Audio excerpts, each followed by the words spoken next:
is because they have seen the value of creating those within specific communities to drive change.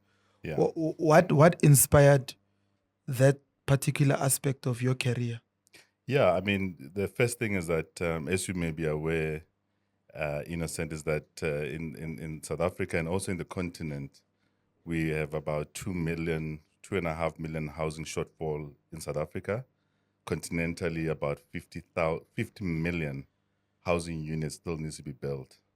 So part of our fund is an impact fund that basically looks into affordable housing, infrastructure development, that obviously include things like bridges, airports, and other amenities that can be able to support our residential development so that people can be able to work, live, and play where they stay. So, as an impact fund, we saw that opportunity that we need to be able to go out there, raise money, and of course, we put our own investments as well so that we can be able to accelerate delivery of affordable housing in South Africa. So through that, and before you even got to that, you had already built an incredible real estate empire. Can you take us back to the beginning, how you got started in real estate and what actually motivated you? I know you mentioned when we were talking earlier on that you started when you were 21. I mean, Yeah. at 21, people are going to clubs and having fun. What motivated you to get into real estate at such a young age? Innocent, just to go back, I mean, if we look at where things are now, and I'll take us down to where it all started, but I you look know, innocent, but I'm witness. sorry, you're a witness, yes.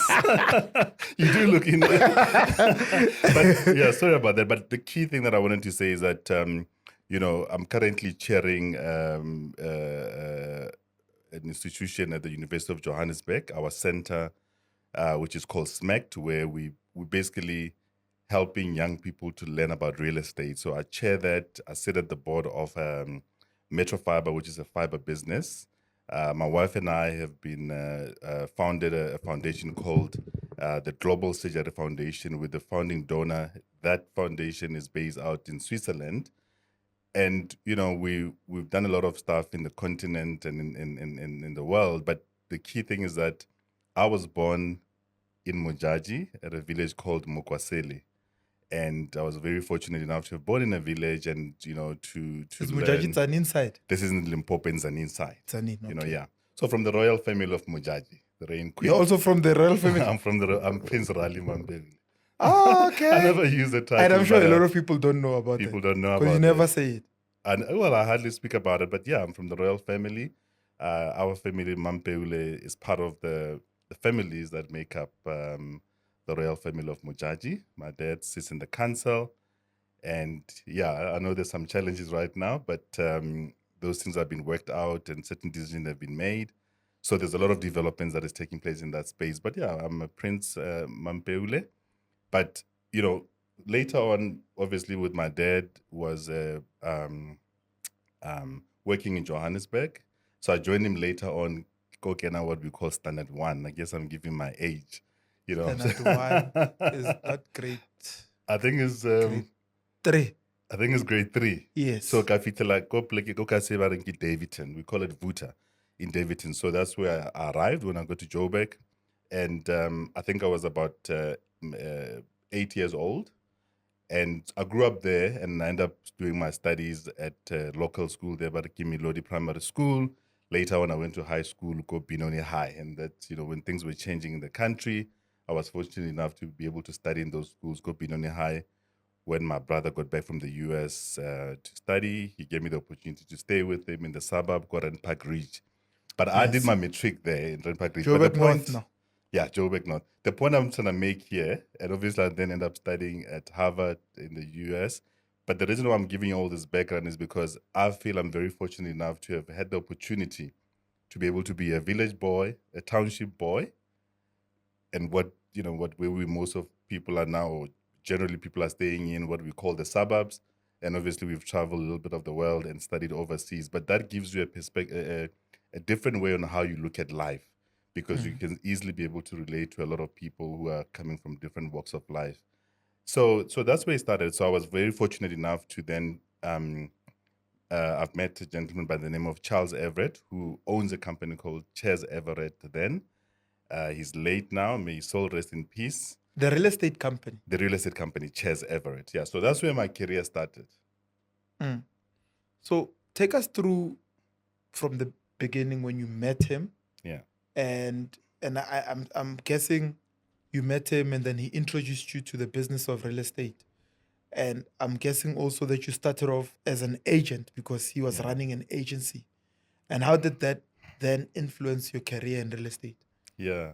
Very interesting. So when I met Mr. Charles Everett, I was doing my matric. And just like most kids, Where are you meeting him at this stage? so Rand Park Ridge? Renpark Ridge, In the that's suburbs. in the suburbs. That's his headquarters. Yes. So I was working back home, and I was staying with my brother there because he just gotten back from the US, as I mentioned. But I was fortunate enough because he was trying to sell his house, Your brother. my brother. Yes. So I met an agent called Paul Everett, and I asked him, Paul, how does it work to be in real estate? It's something that as Black people were not aware of as much as other races. And he then told me, and obviously I met lawyers and doctors at that year so that I can be able to look at different options that I have to study further post my matric. He told me about the real estate. It was quite interesting for me, the difference that you can make, the network, of course, the money that you can be able to make. I then decided that post that, instead of me going to work at Pick and Pay while I'm waiting for my results, I can work as an assistant estate agent. And just before we got our results, I joined them as an assistant estate agent, and I was doing drops in places like Randburg. What's a And, drop? drop, yeah, sorry. Again, I'm giving my age. So now I know we use things like emails and social media. So we used to physically do dropping off pamphlets. So the people that you see on the street giving you pamphlets, I was doing that, but we would go into each and every house in Bryanston, Randburg, and actually doing those drops into different houses so that you can be able to call the agent that I was working under. His name was Colin Rogers. So I did those drops for about 6 months or so. I then became an assistant estate agent sitting on houses during the Sundays showrooms. And later on, I think a year later, I became an estate agent, now starting to sell my own units around Bryanston at that time. So a lot of people often describe you as a self-made property mogul. What were some of the challenges that you faced? Sometimes we look at somebody and we love the story. We wanna be part of the glory, Yes, right? But the glory has a story behind it. that's so true. Yeah. For you, what do you think were some of the defining